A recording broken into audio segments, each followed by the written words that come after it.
오늘의 묵상 한 장은 사무엘하 11장입니다. 오늘 또 생명의 말씀과 기도의 능력으로 천국을 실감하는 은혜가 있기를 원합니다. 사무엘하 11장 이 내용은 이제 다윗의 절정기에서 침체기로 이렇게 진입하는 사실은 핵심 장이기도 합니다. 그래서 이 사무엘하 11장 이 내용은 다윗이 이제 밧세바와 동침을 하게 되고 그 사실을 숨기려 하여 우리아를 사실은 이렇게 죽이게 하는 그런 명령을 내린 그런 장이기도 해요. 그렇기 때문에 이 11장 이 내용에 다윗과 그리고 밧세바와 그리고 우리아와 요압 네 사람을 중심으로 지금 내용이 소개가 되고 있는데, 먼저 1절 내용을 보면 그 해가 돌아와 왕들이 출전할 때가 되매 다윗이 요압과 그에게 있는 그의 부하들과 온 이스라엘 군대를 보내니 그랬습니다. 이미 지금 이 암몬과의 전쟁은 시작되었어요. 그래서 10장 암몬의 그런 전쟁 속에서 1차, 2차 전쟁이 이루어지죠. 그래서 1차 전쟁은 요압이 중심으로, 그리고 2차 전쟁은 다윗이 중심으로 이 전쟁이 이루어지는데, 요압이 출전했을 때는 사실은 전쟁이 유야무야 끝나요. 그러나 이제 다윗이 2차 전쟁했을 때는 확실하게 아람을 정벌하고 있는 내용이 우리가 지난 시간 10장에서 살펴본 내용이 되어집니다. 자, 그런데 이 전쟁 사이에 지금 어떤 일이 벌어지느냐? 바로 다윗이 우리아의 아내 밧세바를 범하는 장면이 소개가 되고 있어요. 자, 지금 1절에 보니까 해가 돌아와서 왕들이 출전할 때가 되매 그랬습니다. 이 내용은 거의 대부분 겨울에는 휴전한 상태입니다. 그리고 봄이 됐을 때야 전쟁을 시작하는 출전할 때가 됐다라는 내용이 그런 지금 내용이에요. 그래서 암몬과의 전쟁이 완전히 끝나는 것이 아니라 휴전 상태에 있다가 전쟁 때가 되는 봄에 지금 출전했다 하는 그 내용이에요. 자, 이랬을 때 다윗은 1절 하반절 내용을 보면은 그의 요압과 그 신복 그리고 이스라엘의 온 군대를 보냈다. 그런데 그들이 암몬 자손을 멸하고 랍바를 에워쌌다. 그러면은 이제 전쟁은 거의 뭐예요? 막바지 이르렀다. 지금 이런 뜻을 이렇게 말하고 있습니다. 그런데 다윗은 어디에 위치해 있습니까? 예루살렘에 그대로 지금 위치하고 있는 것을 볼 수가 있어요. 그러면은 전쟁에 나간 자들은 바로 요압과 그의 부하들이고, 다윗은 전쟁에 나가지 않고 예루살렘에 그대로 지금 머물러 있다, 이렇게 볼 수가 있습니다. 여기는 크게 두 가지 의미가 담겨져 있죠. 하나는 전쟁에 총 지휘할 수 있는 다윗이 지금 나가지 않았다 하는 그 내용은 본래의 자리에서 지금 벗어난 상태다, 이렇게 볼 수도 있어요. 반면 이제는 8장 이후 다윗은요, 주변 모든 국가들을 다 사실은 이렇게 전쟁에서 이기게 되어집니다. 그러니 굳이 다윗이 나가지 않더라도 부하들만 보낸다 할지라도 이길 수 있는 아주 견고한 국가가 되었다라는 사실을 볼 수가 있어요. 그래서 다윗은 전쟁터에 현재 나가지 않고 예루살렘에 있다라는 사실을 어떤 시각으로 봐도 사실은 해석이 가능한 그런 내용이에요. 그러나 남아 있었을 때 2절 내용을 보면은 저녁 때에 다윗이 그의 침상에서 일어나 그랬습니다. 대부분 성경에서 저녁 때라고 얘기하고 있는 것은 단순하게 그런 어떤 시간적인 저녁 때라고만 보지 않아요. 여기서 저녁 때는 뭡니까? 바로 영적으로 어두워진 때라는 그 의미가 지금 이 속에 바로 담겨져 있죠. 그래서 다윗이 출전하지 않고 예루살렘에서 머물러 지금 영적으로 굉장히 어둠이 있는 이런 상황 속에 다윗이 이제 신앙적으로 무너지는 자리다. 지금 이렇게 볼 수가 있습니다. 다윗이 이제 남아서 하는 그 일은 침상에서 일어나. 그러니까 이 내용을 통해서도 보면은 얼마나 지금 나태한 상황인가라는 것을 잘 보여주죠. 부하들은 지금 사실은요 목숨을 걸고 전쟁터에 나갔는데 저녁 때에 지금 침상에서 일어났다. 굉장히 지금 이렇게 나태한 모습들이 그대로 지금 보여주고 있어요. 자, 일어나서 왕궁 지붕을 거닙니다. 그랬을 때 거기에 보여지는 것이 있어요. 그게 뭐냐? 한 여인이 목욕을 하는데 심히 뭐했다? 아름다워 보였다. 이렇게 말씀하고 있어요. 그러니까 지금 다윗의 눈에 한 여인이 들어온 거죠. 이것은 안목의 정욕으로 바라보고 있는 그 시선을 볼 수가 있습니다. 자, 이 내용을 창세기에서 요셉의 경우에는 어떻게 됩니까? 집요한 그런 동침 요구에 방법이었기 때문에 바로 피했던 요셉과는 달리 다윗은 취하고 있는 그 내용이 3절 어떤 내용이 되어지죠? 사람을 보냈다 이렇게 표현을 하고 있어요.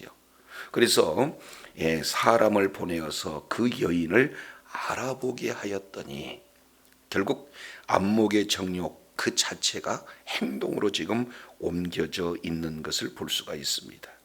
자, 그런데 알아본 그 결과 그가 아뢰되 그는 엘리암의 딸이요 햇사람 우리아의 아내 밧세바가 아니니까 이렇게 되물어요. 그 얘기는 다윗도 아는 여인이다라는 사실을 아니니까 이 속에 담아 있는 내용을 볼 수가 있습니다. 그러면은 여기에 우리아라고 하는 이 자는 누굽니까? 다윗의 신복 중의 신복입니다. 다윗의 용사 30인 안에 들어가는 자예요. 근데 그 자는 누굽니까? 햇사람. 그러니까 햇사람은 원래 이스라엘 사람이 아니라 가나안 사람이라는 거죠.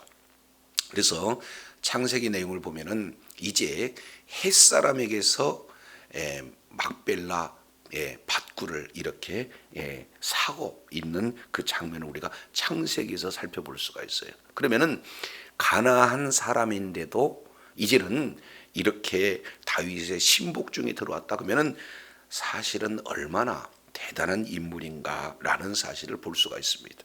자, 근데 더 여기에 내용을 통해서 보면은 밧세바를 햇사람 우리아 아내 앞서 소개하고 있는 자가 누굽니까? 엘리암의 딸이요 그랬습니다. 그러면 이 엘리암은 도대체 누군가? 이 내용을 우리 잠깐 사무엘하 23장 한번 보고 넘어오겠습니다. 사무엘하 23장 여기에 이제 다윗을 도와서 그리고 다윗의 가장 측근 30명 중에 사람들을 지금 소개를 하고 있어요. 먼저 24절 요압의 아후 아사헬은 30인 중에 하나다. 그래서 30인의 지금 사람을 쭉 소개를 하고 있는 거죠. 그러면서 34절 마아가 사람 손자 아하스베의 아들 엘리벨렛과 그 다음에 뭐요? 길로의 사람 아히도벨의 아들 엘리암 그랬습니다. 그러면 여기서 등장하는 자가 엘리암이고 엘리암의 아버지는 아히도벨 그랬죠. 다시 11장 3절 내용을 보면 엘리암의 딸이요 그랬으니까 엘리암의 아버지는 누가 됩니까? 아히도벨이고 그러면은 밧세바는 결국 아히도벨의 손녀딸이 지금 되어지는 것을, 손녀가 되어지는 것을 볼 수가 있습니다. 자, 그러면 이 아히도벨은 누구냐라는 것 한 군데만 더 찾아보죠. 자, 사무엘하 15장 잠깐 보시겠습니다. 사무엘하 15장 12절 제사 드릴 때 압살롬이 사람을 보내어 다윗의 모사 길로 사람 아히도벨을 그 성부로 청하여 온지라 그랬습니다. 그러니까 결국 아히도벨은 다윗과 친구입니다. 그리고 다윗의 책사죠. 그러니까 아주 지혜로운 그런 어떤 자가 되는 겁니다. 그래서 사무엘하 16장 23절 아히도벨이 베푸는 모략은 하나님께 물어받은 말씀과 일반이라. 그러니까 아주 탁월한 책사가 아히도벨이고 그 아히도벨은 다윗과 친구예요. 그러면은 사람을 보내서 그 여인이 누구인가 라고 물어봤는데 바로 아히도벨의 손녀 엘리암의 딸 그리고 우리아의 아내 밧세바. 그러면은 이 밧세바는 누구인지 다윗은 정확하게 알 수 있는 사실이라는 거예요. 그런데 이미 안목의 정역에 빠졌던 다윗은 두 번째 사람을 보내요. 자, 11장 4절 다윗이 전령을 보내어 그 여자를 자기에게로 데려오게 하고 그랬습니다. 그래서 처음에는 3절에 사람을 보내는 것은 은밀하게 보내는 장면이나 지금 4절 이렇게 전령을 보내는 것은 공식적으로 보내고 있는 것을 볼 수가 있어요. 그래서 그 밧세바가 사실은 친구의 손녀고 자기 총애하는 부하의 아내다라는 사실을 알았음에도 불구하고 정욕적으로 지금 정욕을 채기 위해서 공식적으로 전령을 보내게 됩니다. 자, 그런데 그가 그 부장함을 깨끗하게 씻었으므로 뭐예요? 더불어 동침했다. 여기서 부정함을 씻었다는 것은 이제 바로 여인의 그 생리 기간에 이렇게 씻었다라는 것을 볼 수가 있어요. 지금 이 내용을 통해서 보면은 그 죄가 사실은 얼마나 집요하게 지금 다윗을 이렇게 죄 짓는 쪽으로 붙들고 있는가 하는 그런 어떤 내용들을 이렇게 소개하고 있습니다. 자, 그래서 결국에 여인과 동침하게 되었는데 자, 11장 5절 내용을 보니까 여인이 아이를 갖게 되는 거죠. 그래서 임신함에 사람을 보내 다윗에게 말하여 이르되 내가 임신하였나이다. 결국 뭐예요? 죄가 드러나는 거예요. 그래서 결국 다윗은 십계명을 어기게 되어지는 것을 지금 이렇게 볼 수가 있어. 법을 어기는 거예요. 자, 그래서 이제 지금 11장 6절 내용을 통해서 보면은 다윗이 요압에게 기별하여 햇사람 우리아를 내게 보내라 하매 요압이 우리아를 다윗에게 보내니 그랬습니다. 그러면 여기서 계속 반복되는 단어가 있습니다. 다윗이 3절에 사람을 보냅니다. 그리고 4절에 전령을 보냅니다. 그리고 6절은 또 요압에게 이렇게 사람을 이렇게 보내는 그런 어떤 장면이 소개가 되고 있어요. 자, 이 내용을 통해서 보면은 다윗은 어떤 그런 어떤 위치에 있는가 이미 우리는 살펴봤어요. 다윗과 대적했던 주변 모든 국가들 다 다윗에게 무릎을 꿇었던 장면이 사무엘상 8장에서 살펴보고 그리고 지금 남겨뒀던 암몬마저 다윗이 이미 사무엘하 10장에서 무력화시킨 그런 어떤 장면 아닙니까? 그러니까 이제 다윗은 계속해서 승승장구하고 다윗 앞에 어떤 누구도 지금 대항할 수 있는 그런 위치에 있지 않다. 그러면은 다윗은 최고의 권력 왕 위에 올랐고 그 절대 권력 이 절대 권력을 가지고 지금 뭐 하는데 이 권력을 이용하고 있습니까? 죄를 짓는데 권력을 이용하고 있어요. 그래서 사람을 보냅니다. 전령을 보냅니다. 그리고 또 우리아를 전쟁터에서 오라고 사람을 또 보내고 있는 거예요. 그러면 자기 자신의 범죄를 완전 범죄하게 하기 위해서 우리아를 지금 보내는 이런 내용은 계속 지금 집요하게 왕의 지위를 이용해서 어떻게 하고 있습니까? 죄를 덮고자 하는데 쓰고 있는 것을 볼 수가 있어요.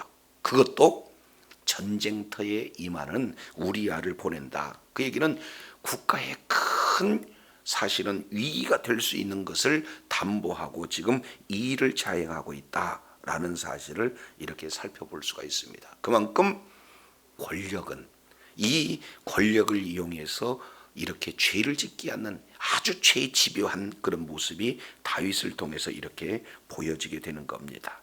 자, 그런데 11장 7절 내용을 보면 우리아가 다윗에게 이제 이르렀습니다. 다윗이 요압의 안부 그리고 군사의 안부 그리고 싸움이 어땠는지 물어요. 사실 이것은 겉으로 지금 묻고 있는데 다윗의 속마음은 어떻게 됩니까?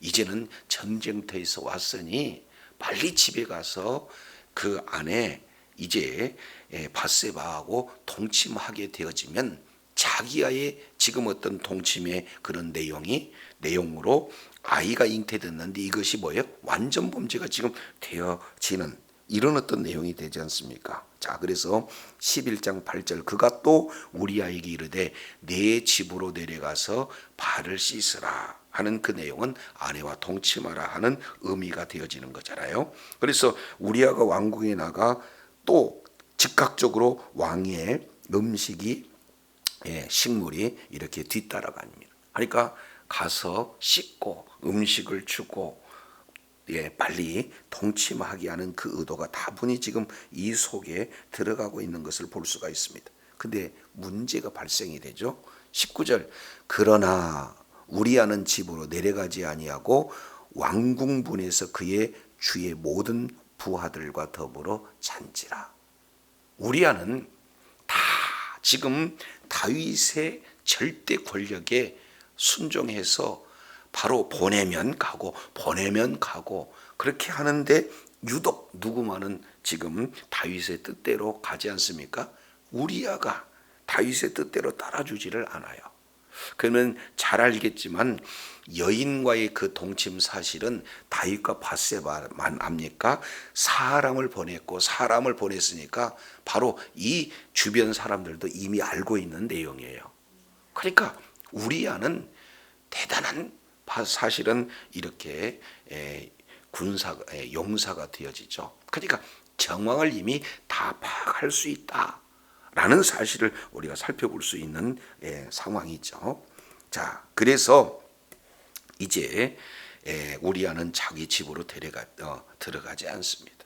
자, 그래서 이 사실을 10절에 보고하는데 어떤 사람이 다윗에게 아뢰어 우리아가 그의 집으로 내려가지 아니하였나이다. 그래서 다윗이 우리아에게 이르되 내가 길 갔다가 돌아온 것이 아니냐 어찌하여 네 집으로 내려가지 아니하였느냐 하니 우리아가 다윗에게 아뢰되. 자, 이 내용을 통해서 보면은 자 어떤 내용을 하고 있는가 보세요. 자, 첫 번째입니다. 언약궤와 이스라엘과 유다가 야영 중에 있습니다. 이게 첫 번째 내용이에요. 두 번째입니다. 내 주 요압과 내 부하들이 바깥들에 진치고 있습니다. 세 번째입니다. 내가 어찌 내 집으로 가서 먹고 어찌 내 집으로 가서 마시고 내 처와 같이 자리까? 이 세 가지 내용을 말하고 있어요. 그래서 내가 이 일을 행하지 아니하기로 왕의 살아계심과 왕의 혼의 살아계심을 두고 맹세하나이다. 이렇게 말하고 있습니다. 결국 우리아와 지금 다윗과의 이렇게 직접적인 비교를 하고 있는 그런 어떤 장면이에요. 다윗은 오라고 해서 빨리 가서 이 발을 씻어라. 그리고 그에 합당한 식물을 지금 제공하고 있고 재차 이렇게 듣지 않으니까 명령해서 가라 하는 그런 상황 속에서 지금 우리아는 이렇게 세 가지 내용을 이렇게 표현을 하고 있습니다. 그래서 결단코 저는 이거 하지 않겠습니다 하는 이 내용이 결국에 이 본문에서 하나님의 의도는 다윗과 그리고 우리아의 신앙을 직접적으로 대조하고 있는 그런 내용들을 살펴볼 수가 있습니다. 자, 그랬을 때 12절 다윗이 우리아에게 이르되 오늘 또 여기 있으라 내일은 내가 너를 뭐하리라 보내리라. 계속 다윗이 가지고 있는 이 권력을 남용을 하면서 이 어떻게 하든지 그 어두운 죄 문제를 덮으려고 지금 계속해서 집중하는 단어가 보낸다 이런 내용들을 하고 있어요. 자, 그런데 우리아가 날에 예루살렘에 이렇게 거주하지 집으로 가지 않습니다. 그래서 13절 마침내 다윗이 그를 불러서 그로 그 앞에서 먹고 마시고 취하게 해서 저녁 때에 그가 나가서 그 주의 신복으로 더불어 침상에 놓고 집에 뭐 했다? 내려가지 않았다. 끝까지 죄에 동참하지 않는 우리아의 모습을 볼 수가 있어요. 그래서 1차, 2차, 3차 우리아를 집으로 들어보내는데 이제 실패하게 됩니다. 그래서 자 14절 중요한 내용이 소개가 되고 있죠. 아침이 되매 다윗이 편지를 써서 우리아 손에 붙여 요압에게 뭐하니? 보내니. 그러니까 다윗은 집요하리만큼 계속해서 왕의 그 권력, 지위를 남용해가지고 보내는 그런데 모든 사람들을 동참해서 자기 죄를 지금 덮는데 이용하고 있는 것을 볼 수가 있습니다. 자, 그런데 편지 내용 보세요. 편지 내용 15절 그 편지를 써서 이르기를 너희가 우리아를 맹렬한 싸움에 앞세워 두고 너희는 뒤로 물러가서 그로 뭐하게 하라? 맞아 죽게 하라 하였더라. 그러니까 요압에게 보낸 편지 내용은 결국에 누구를 죽일 계획을 하고 있어요? 우리아를 지금 전쟁터에서 우연을 가장한 지금 죽이게 하는 내용이에요. 그러니까 권력 남용의 최정점은 다윗을 뭐하게 하는 거예요? 죽이는 일로 이렇게 나타나고 있는 것을 볼 수가 있습니다. 그러면 지난날 사울이 다윗을 죽이려고 했던 그 집요함보다도 더 치밀하게 지금 다윗은 죄 없는 우리아를 죽이는 그 일을 진행하고 있는 이 내용을 우리는 오늘 본문을 통해서 살펴볼 수가 있습니다. 그래서 결국 지금 17절 하반절 보니까 햇사람 우리아가 죽는 그런 어떤 장면이 이렇게 소개가 되고 있는 것을 볼 수가 있습니다. 이렇듯 죄는 굉장히 집요합니다. 그리고 죄가 점점 확장합니다. 그리고 그 죄가 어떻게 이렇게 죽이는 그 죄의 파괴성 이 내용을 잘 오늘 본문을 통해서 드러나고 있는 것을 볼 수 있어요. 자, 그런데 여기에 우리가 한 가지 살펴볼 수 있는 이 내용은 11절 우리아. 이 우리아는 뜻이 여호와는 나의 빛이시니다 라는 뜻이에요. 불꽃이라는 뜻이 바로 우리아 이름 속에 담겨져 있어요. 그러면은 오늘 11절 세 가지 이 내용을 통해서 보면은 사실은 어둠 가운데 있는 죄악 가운데 있는 다윗을 향해서 지금 뭐 하는 거예요? 말씀을 통해서 그대로 비춰주는 거예요. 그런데도 여전히 다윗은 어떻게 됩니까? 어둠 가운데서 나오지 않고 계속 권력을 이용해서 이런 어둠의 그런 어떤 죄악상이 더 견고해져서 마침내 우리아를 죽이고 마는 이런 어떤 모습들을 보게 됩니다. 그래서 우리가 오늘 동침을 하고 또 이어서 살인죄로 연결되어지는 것은 사울이 다윗을 향하는 것보다 더 집요한 이런 죄의 그런 어떤 속성들을 우리가 살펴보게 되어집니다. 그래서 이 본문을 통해서 이 죄의 지금 현재 이 실상을 이제 우리가 살펴볼 때 이 다윗조차도 이 죄에 대해서 속수무책으로 이렇게 당하고, 그리고 이 일을 통해서 다윗이 승승장구하던 다윗이 아주 침체기로 나락으로 떨어지는 이런 어떤 모습을 살펴볼 수가 있습니다. 그래서 이제는 12장부터 남은 24장까지는 이 전체적인 이런 내용이 어떻게 해요? 수많은 가정에서 재난과 그리고 직접적으로 다윗 자신에게 이루어지는 재난으로 연결되는 것을 우리 살펴봅니다. 그래서 늘 삶의 현장 속에서 이렇게 죄의 집요함, 그리고 죄가 점점 확장되어지고 그 죄에 아주 철저하게 이렇게 인간을 파괴하는 이런 어떤 내용들을 우리가 직시하고, 정말로 끝까지 우리아를 통해서 이제 죄를 거부하고 그 죄에 동참하지 않는 이런 어떤 내용들을 이렇게 살펴보게 됩니다. 자, 그래서 이제 한 군데 보고 마치겠습니다. 히브리서 4장 13절 내용을 통해서 보면은 자, 이런 말씀을 하고 있어요. 지으신 것이 하나라도 그 앞에 나타나지 않음이 없고 오직 만물이 우리를 상관하신 자의 눈앞에 벌거벗은 것 같이 뭐하니라? 드러나니라. 지금 이 말씀을 하고 있어요. 자, 한 군데 더 보겠습니다. 자, 12장 1절 이러므로 우리에게 구름같이 둘러싼 허다한 증인들이 있으니 모든 무거운 것과 얽매이기 쉬운 죄를 벗어버리고, 첫 번째 벗어버려야 될 대상, 무거운 짐, 얽매이시긴 쉬운 죄, 이것을 벗어버리고, 두 번째입니다. 인내로서 우리 앞에 당한 경주를 경주하며, 세 번째 믿음의 주요 또 온전케 하신 이인 누구를 바라보자? 예수를 바라보자.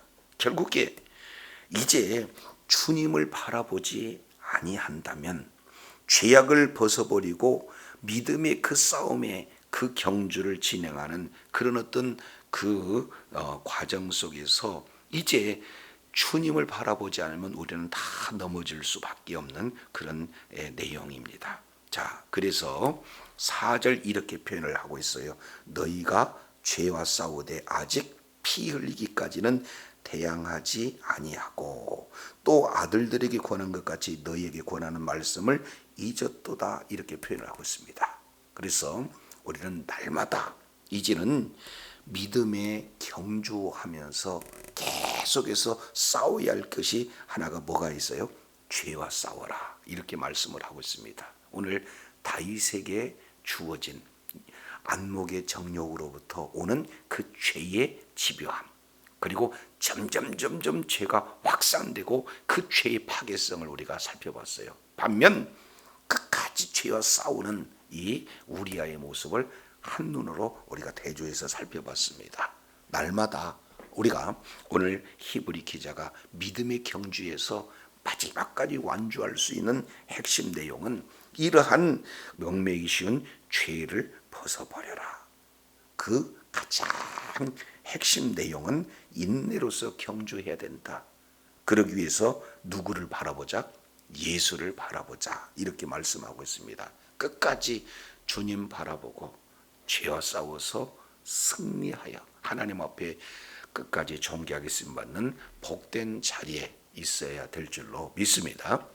기도하겠습니다. 하나님 아버지, 오늘 다윗은 승승장구하면서 최고의 권력 정점이 있을 그때 그 권력을 이제 남용해서 죄를 짓게 되고 또 죄를 덮기 위해서 재차 살인으로 연결되어지는 모습을 보게 됩니다.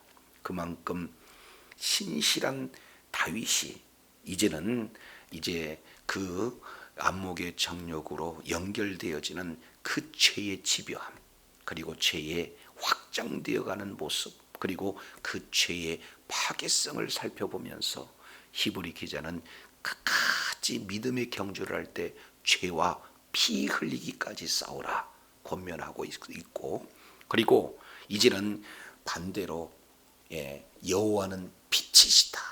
바로 빛이 무엇인가 하는 그 내용을 우리아가 다윗을 이제 대답하면서 책망하는 이런 어떤 모습을 보게 되어집니다.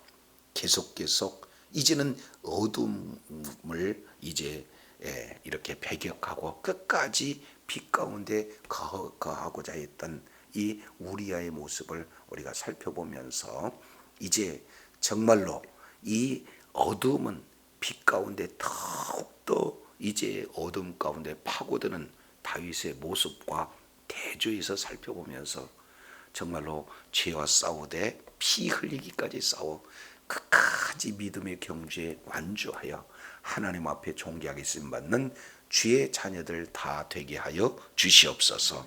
우리 구주 예수님 이름으로 기도드립니다. 아멘.